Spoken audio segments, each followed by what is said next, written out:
Welcome, everybody. It's July 14th. We're studying today Matthew 17, the Transfiguration.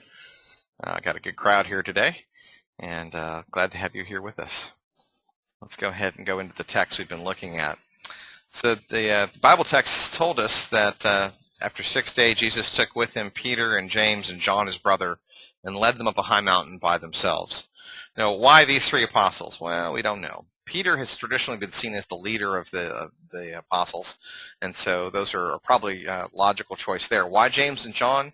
Well, we don't know. I can kind of guess maybe why he didn't take Judas, but why were some of the other ones that were there and are not included here? For whatever reason, he basically was going through and selecting these three and saying, well, these are the ones he's going to take. And he has this special experience that's kind of just for them, if you will. And he was, verse 2, and he was transfigured before them, and his face shone like the sun, and his clothes became white as light. So this is where we have we call the transfiguration, the changing of the way that they're able to see Jesus. And in this transfiguration, they are glimpsing for a moment what it is to see Jesus, maybe not totally, but at least partially, as he certainly has been in heaven, and probably even before he was born. They're seeing part of his true glory shining through here at this moment. And behold, there appeared to him Moses and Elijah talking with him. Why these prophets? Well, Moses is kind of the Old Testament pastor, the Old Testament prophet in many ways, and Elijah fills the role of the prophecies that are to come. And so he represents all the men of God that have gone before, and certainly Elijah speaks for all the prophets in this capacity. And so we see them here talking with Jesus. And it's interesting because, when I make statements, as I think you have heard me say before, that, when I get to heaven, I want to ask, Moses or Elijah these things, whatever. I'm pretty confident they're there, and I'm pretty confident I'm going to be able to interact with them to some capacity. And I think you will be able to as well. And it's interesting as we see this idea here with Moses and Elijah talking with Jesus and presumably talking about what is to come and what's going to be happening. We don't know if they looked like they were just, ghostly creatures, or they looked solid or whatever. But whatever it was, it inspired Peter to do something. And bless Peter's heart. He's always there, willing and ready to jump in and say something, regardless whether or not it makes sense, or regardless whether or not it's necessarily the right action. When we talk about poor Peter, when it comes time to get out of the boat, Peter's the one who wraps himself in clothes and then gets out of the boat. When, Peter's the one who go through and will one hand proclaim the Lord, and then the next moment turn around and tell him, no, far be it that you should ever be crucified. And so forth. So I feel kind of bad for Peter in a way, almost sort of like, oh, no, don't do it, Peter. No, don't say anything. And he does this. And it's interesting. And so verse 4, Peter says to Jesus, Lord, it's good that we are here. If you wish, I'm glad he at least says that part, if you wish, I will make 3 tents for you. One for you, one for Moses, and one for Elijah. Let's camp out here. We're going to make tents. This is awesome. We're going to hang out here on the mountain for a while, and we're going to stay here. And Peter really wants to prolong this moment. And I really honor and I feel great about his desire inside, because he wants to stay right there where it's so special. And yet, that's not something that he can do. I think that's the main lesson for today, is the fact that when we have these mountaintop experiences, we have this desire to camp out, to pitch tents, to set up camp. Let's stay right here. Now, when we talk about mountaintop experiences, some of them are spiritual, some of them are physical, some of them are other ways for you perhaps. But have there been times in your life you've ever had what we call a mountaintop experience? I mean, maybe, Amy, I'm going to throw you out here as an example. Your wedding day, Amy, your recent wedding day, that was a mountaintop experience for you that exact day, yet you couldn't stay in your wedding day. You had to move on. And that's sort of the way it is. For me, when I was first coming to the Washington, D.C. area, when I came down to work at Rockville, First Baptist Rockville, I had some time there that was kind of like a mountaintop experience for me, where it's just, things were amazing for me spiritually, and things were happening. And it was really hard to come down off of that and sort of walk through the valley and walk through the normal pieces again. Some of you have gone through some of those experiences when you've gone through your salvation. I don't know for sure, but I kind of think some of you that have been saved in the last 5 years, I've seen it in your face where I think maybe you've gone through kind of a mountaintop experience, a honeymoon period with Christ, if you will. Is that right? So forth. Oh yes. Okay. So you were up on the mountain right there. You're just like, yes, this is amazing. This is incredible. And then at some point you come down off the mountain. And it's like, wait a minute. What happened to the mountain? What? I wanted to stay there. I wanted to stay in my wedding day. I wanted to stay at the top. And unfortunately, we can't. But that's what Peter wants in a lot of ways, and I hope you can understand that when we talk about a mountaintop experience. This is where God has spoken to you in a way and has really, it's a big deal. It's a life-changing experience in some ways. This is a big deal. Eileen says, after I was baptized, I didn't want to leave the church building. I understand. After I was baptized, I didn't want to leave the water. In fact, I wanted to say something, but I didn't know what I wanted to say, and the guy who had baptized me kind of helped pull me out of the water because I'm kind of like, he's like, thought you were going to say something, but I didn't know what you were going to say, so I got you out of there. And I was like, I'm not sure I was going to say either, but it was probably going to be interesting. And there you go. No, exactly. So it was one of those things that these mountaintop experiences make us want to go ahead and pitch camp, which is to say, to go ahead and set up. And so Peter said to Jesus, Lord, it's good that we are here. And I think that's true. He does say, if you wish, I will make the 3 tents, one for each of you. But while he's still speaking, verse 5, while he was still speaking, while Peter's talking, he gets interrupted by God. Now, it's not too often that one of us, when we're speaking, gets audibly interrupted by God. But I know I have been physically interrupted by God. Amy has a phrase about, she uses with her better half, talking about getting kicked in the shin, things like that. I think that's appropriate. I'm saying where you feel God kind of wham, and you're like, oh, hello, and so forth. I certainly have felt God put a hand over my mouth once or twice, like, would you please just hush? Would you please just stop saying words at this point? Would that be okay? Would now be an okay moment to just stop saying things? Verse 5, and he was still speaking, that's Peter, when behold, a bright cloud overshadowed them, and a voice from the cloud said, this is my beloved Son, with whom I am well pleased. Listen to him. That was a great sermon right there. I could just shut up. This is my beloved Son, with whom I am well pleased. Listen to him. Oh, that we could all take that advice. Can we listen to Jesus Christ? Just listen to him. Would you just listen to what he's saying? Well, it's kind of funny because after that, the disciples' reaction was to hit the dirt, duck and cover, go down deep. Verse 6, when the disciples heard this, they fell on their faces and were terrified. And this is a common occurrence, I'd like to point out. People who actually encounter the majesty of God is to fall face down and go, oh dear. If you go read the book of Isaiah, when Isaiah encounters God, he's there and suddenly, he's just doing his thing. He's in the temple. He's being a priest and doing what he's supposed to do. And all of a sudden, while he's in the temple, God shows up. God shows up in a mighty way in fire and smoke. And Isaiah says, oh, Lord, I am ruined, is basically the essence of what he says in Hebrew. I'm ruined, for I am a man of unclean lips from a people of unclean lips. It's like, what? Which basically means, what can I say? Whatever I can say at this moment is bad. Whatever choice I make here in the presence of God is bad. All right? And so forth. And so the only thing to do is to duck and cover. Well, that's what the disciples do here, is they duck and cover. They fall on their faces and were terrified. But Jesus acts, of course, as the great compassionate one and comes to them and says, but Jesus came and touched them, saying, rise and have no fear.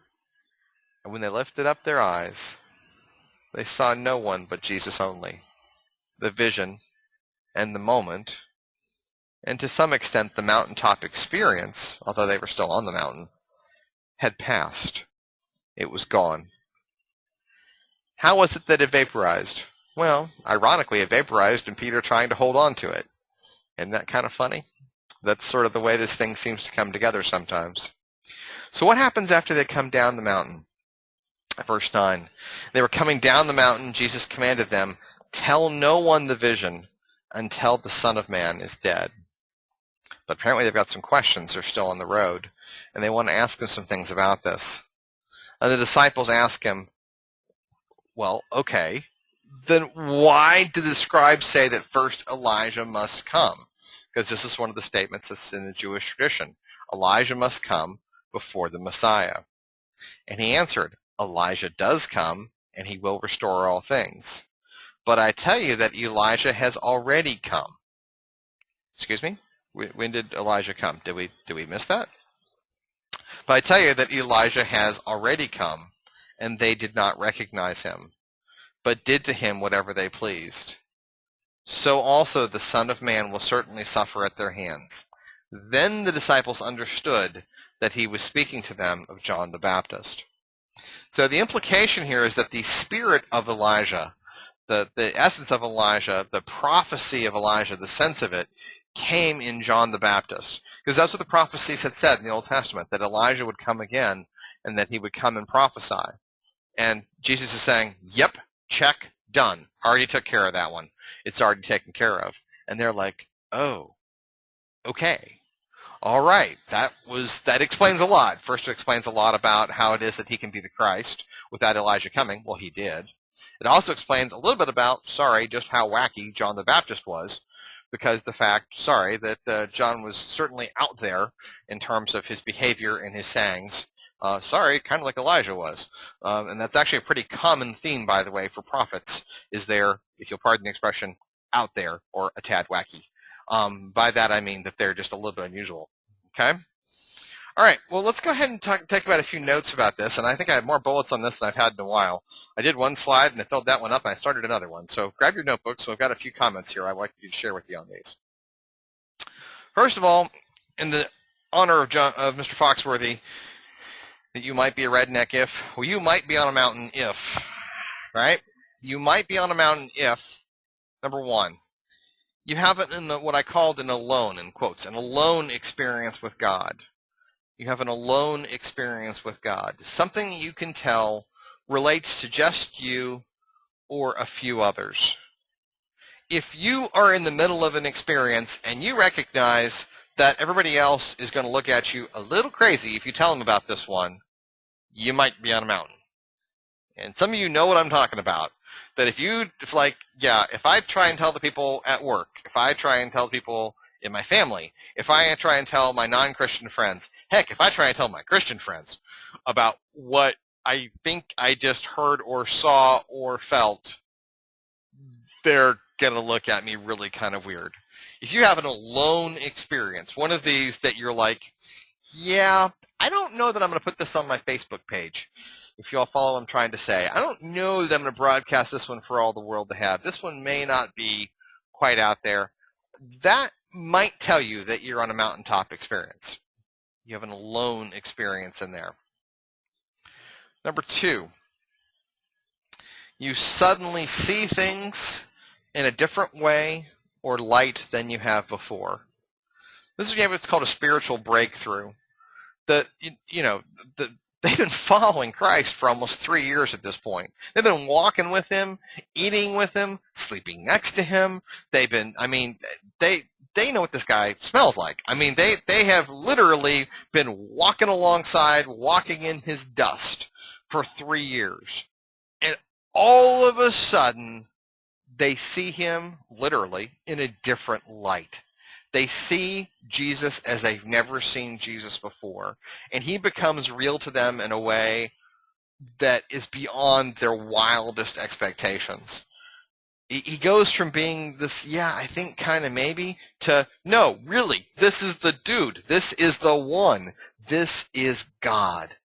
And in that moment, they have burned into their retinas an image of Jesus in a way they had never pictured it before. If you suddenly see things in a different way, if a passage of Bible just jumps off the page at you and smacks you so hard it makes you stop in your tracks and go, oh my. If you have that kind of experience, you might be on a mountain.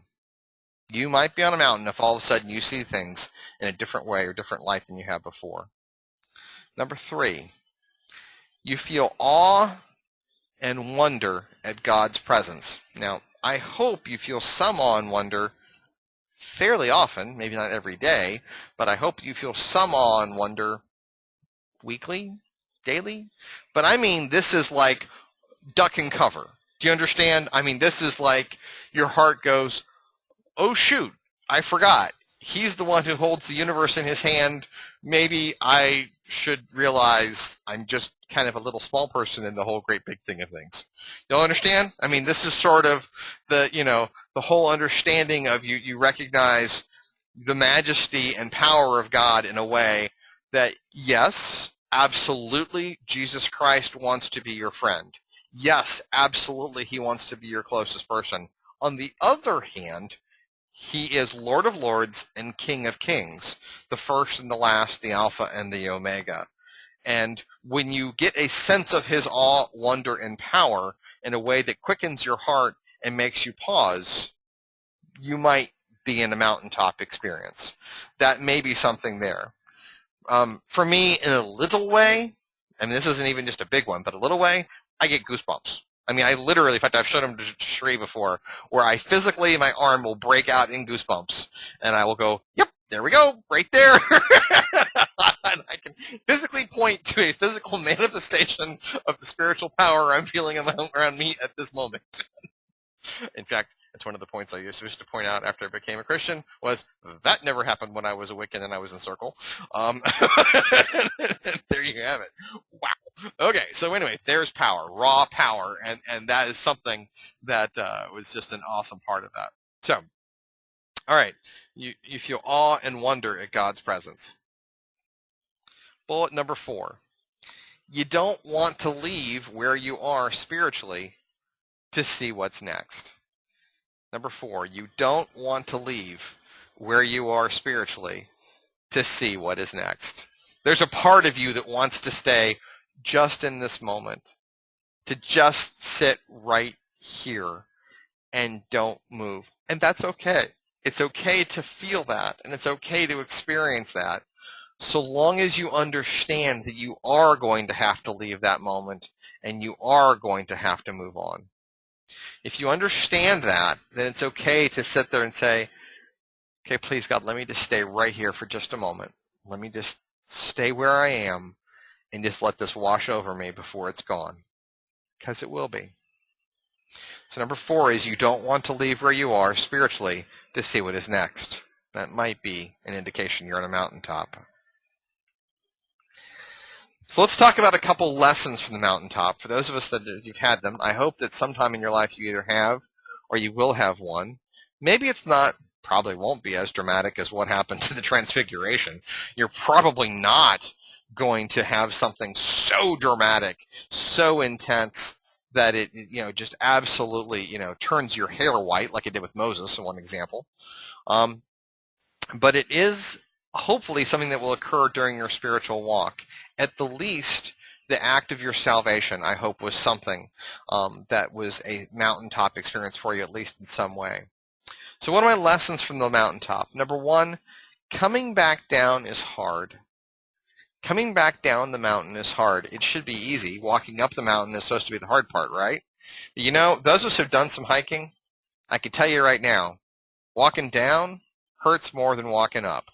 And anybody who's can amen, who can feel their knees coming back down those hills. You got a heavy pack, you're coming down, every step down hurts more than every step up. I know that doesn't make any sense, but I swear it does. Well, coming back down is hard spiritually as well.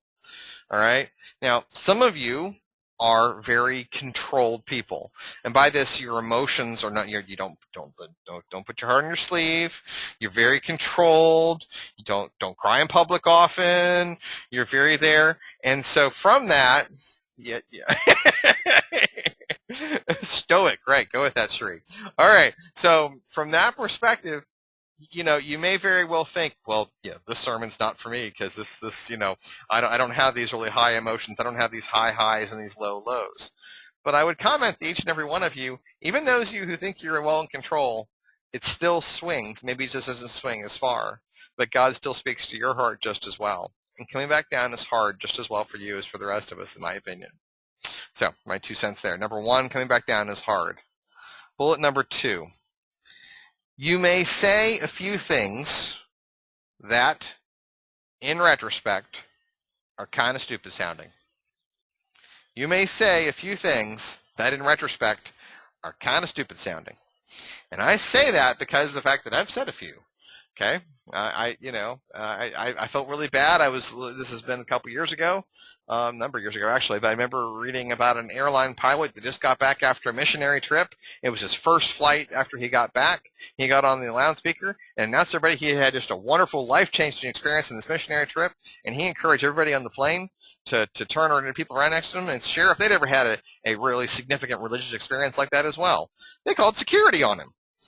Okay, no, probably as an overreaction, but at least as far as what I read, but nevertheless, in the wake of, people doing crazy stuff after 9/11, I guess any religious expression could be seen as being dangerous, and this is the way the people on the scene, they reacted, an air marshal was called, all kinds of stuff was going on, they were upset, it's a big deal.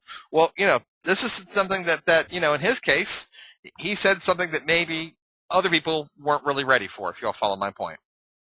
Okay, so you may say a few things that, at least in retrospect, looking back, are kind of stupid sounding.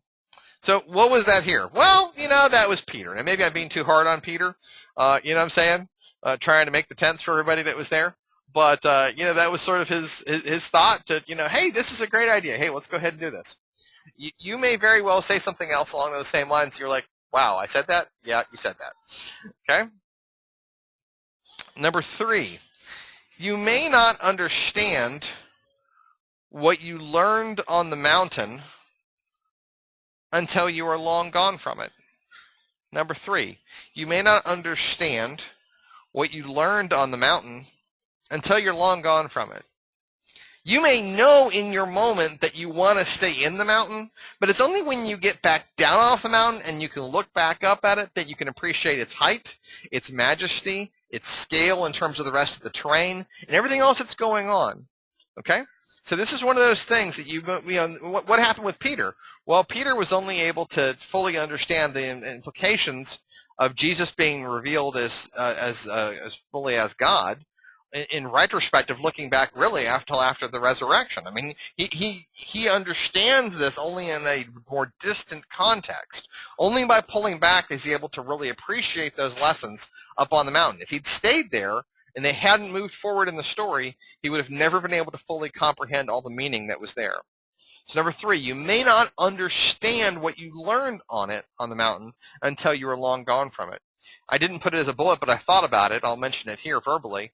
And that's, you might want to take some notes right afterwards. They may not make a lot of sense right then, but you may want to jot them down so that you can sort of remember what it was like at that moment. A journal is very helpful here. And even if it doesn't make sense when you write it, keep it anyway. Keep it anyway, because years later you may look back at it and go, years later, that kind of makes sense. I think I understand this a little better now. Okay? So, number 3, you may not understand what you have learned on the mountain until you're long gone from it. Number 4, it might be a good idea to keep quiet about your experience except to a few close Christian friends. And this is part of what we were talking before, that you may not have a coherent experience that you're able to share with anybody else. In fact, it may be just a very, very few Christian friends. If you have something there, I'm really reminded, imagine, this is probably the greatest example in the world, imagine that you are a 15-year-old virgin who's just been told that you're going to bear the Son of God. You might not want to go running up and down the streets trying to say that. They might kill you, okay? But to be blunt, what I love is Mary's reaction. That as these things went along, and even after the birth of Jesus, and the angels come to her afterwards, even then, she, and I quote, treasured these things up in her heart. She treasured them up in her heart. She kept them. She put them, as a mother does, in a special spot knowing that she would share them later, but she treasured them up in her heart so that she could have them there to keep. I think it's very important. Last, for those of you that are trying to write in outer space, I had a lot of bullets on this one. Number 5, if you keep listening after you come down the mountain, you might learn more of the story. Number 5, if you keep listening after you come down the mountain, you might learn more of the story. And that's exactly what happened when they asked questions about Elijah and they got the answers about John the Baptist. That's why I included those verses in there, because they were able to use the mountaintop experience where they did learn some things to keep learning even when they come down off the mountain. And I think it's very important, even after you're done, keep listening to God carefully. Even though you're now down in the valley, he's still talking to you. He's still there just as much as he was before. Well, so there's probably enough bullets for this one. I think I got 9 across the 2 slides. But I have some main points I wanted to make sure you go through and hit.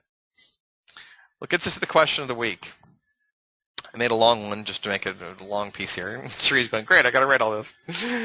What mountains have you climbed with God? Do you remember that he is with you in the valley just as much as on the mountain? What mountains have you climbed with God? Do you remember that he is with you in the valley just as much as on the mountain? I hope you write that down and think about it. I hope that you have climbed some mountains with God, and I hope and pray, in fact I know, that you will climb more mountains with God before this whole trip is over. I know you will. I know that God is waiting to speak to you and waiting to take you on incredible journeys. Well, do you remember that when you come off the mountain, he's with you in that valley just like he was with you up there on that mountain? I know when you're up on the mountain, it's so easy because your emotions are so high and all your problems seem so small. But you know what? God's with you in the valley just the same. He's with you just the same. He's walking with you every step of the trail, one piece at a time. And as he walks there along with you, I know that he will continue to show you magical, wonderful, marvelous things. Let's go to the Lord in prayer. Lord Heavenly Father, I thank you that you are with us. I bless your holy name, and I thank you that you are with us not only on the top of the mountain, but in the valley as well. Lord God, I would thank you each and every day just for the chance to come and listen with you. Lord, help us this day to listen and to hear your voice, not only on the top of the mountain, but also in the valley. In Jesus Christ's name I pray. Amen.